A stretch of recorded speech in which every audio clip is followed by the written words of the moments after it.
To talk a little bit more about that, we have Ramesh Iyer. He's the VC and MD at Mahindra and Mahindra Financial Services.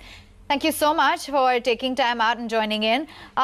Let's talk a little bit about the auto sector first up, because that has seen some signs of improvement just with the auto sales numbers having trickled in. What is your outlook, and thereby how do you see the potential and opportunity for your business? So clearly, we've been focusing on the semi-urban rural market, and we do see that the festival demand, at least the footfall at the dealerships are much higher than what it was the last 6 months. So I would think that the festival season would turn out to be good.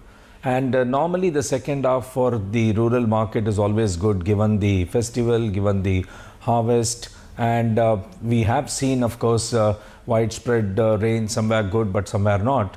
But put the two together, we do expect that the demand should pick up and the second half should be good. Fair enough. You've also gone ahead and revised your loan growth upwards for FY20. Can you just give us an indication as to what is keeping you fairly optimistic, and what are the reasons for this kind of a revision? I think there are 2 or 3 things. One is, of course, a deeper penetration is an advantage, so we do get volumes from the deeper pockets. I think second is a multi-product approach that we have been taking, so therefore our growth is not single product dependent but really multi-product dependent. Third is we have been little more aggressive in pre-owned vehicle, that is pre-owned cars, tractors, UVs, etc. And we do see demand for pre-owned vehicle in the rural market is picking up. And lastly, I would think that with a large customer base, we do have increased repeat purchases that we see from our customer base.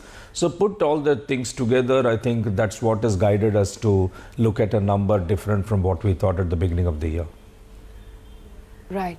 Tell me, which are the segments? I know you briefly talked about autos, but what are the other segments that are showing stronger growth, and how is it that you see your AUM mix shape up in the near term? So one is, we are not seeing too much of competition out there, so therefore we do expect some market share growth for us. So that's one growth possibility. But as I just said, the pre-owned vehicle segment has been a little aggressive, and we do see growth coming from there. While we do accept that the commercial vehicle, that's a heavy commercial vehicle segment, isn't growing, but we have a very small base or a low base. And we do expect that some volume growth there, given the total volume, even if we were to get a small volume out of that, it's going to be a growth for us. As far as pre-owned vehicle is concerned, we were concentrating on cars and UVs. Now we have also gone into pre-owned tractor financing, which is another very exciting segment. So I would think these are our growth drivers, and as I said, market share gain from our prime products like UV or car segment. I think all of this together is what is going to help us maintain the growth. All right, fair enough. Now, with the sluggishness in the economy, there is a case of a rise in NPAs from the economically weaker section. So what are the asset quality trends that you're observing? I think as we speak, I think we've not seen any kind of an issue to really worry about from the asset quality. But, it all depends on how the yields are going to be for the year, what's going to be the price that will get announced, because the farm cash flow is an important cash flow from a rural perspective. But we do believe that given widespread monsoon, at least some of the states, the yields are expected to be good.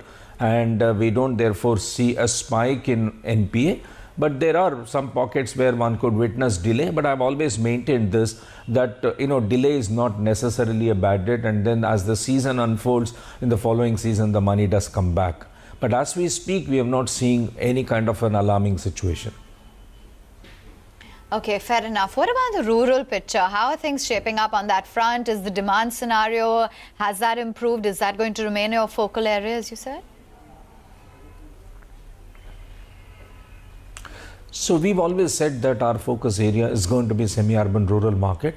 That's what we have done for the last 25 years. So far as demand is concerned, it normally waits for the farm cash flow. So the sentiments were low definitely the first 6 months as we saw, but we do see pickup in the sentiment.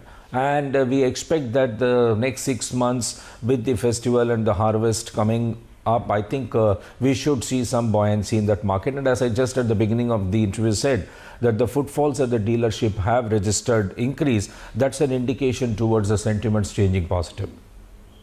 Now, funding also remains a concern given, the sentiment that we've seen around the business, the overall slowdown factor. Give us a sense on your overall funding requirements and the outlook on your margins.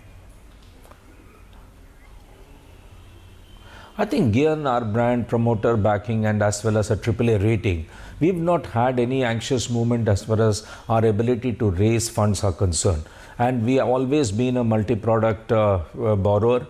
We're borrowing from banks, our own debentures, fixed deposits, and that's helped us really maintain even whatever growth that we need to do. But yes, there has been some increase in cost that we witnessed initially, but that also we now see climbing down. So clearly liquidity has not been an issue as well as cost seems to get addressed. So I think we feel a little more comfortable than we thought 6 months back as we were speaking. Okay, and any inorganic growth opportunities? And if yes, can you tell us the kind of companies that you've zeroed in on or that you're interested in more? No, we've said this before. While we'll be very open to any opportunity, we don't have anything on our table at this stage as we speak. But clearly, yes, it has to have a strategic fit. It has to have a cultural fit, and that's what we will look for. We would not kind of look for just because something is available, we're not going to chase and buy them. But we are open to if there are any opportunities, for sure we will look at them. All right, we hope to connect with you soon to discuss that and lots more. Many thanks for taking time out and joining in with an outlook on your business. That's M&M Finance.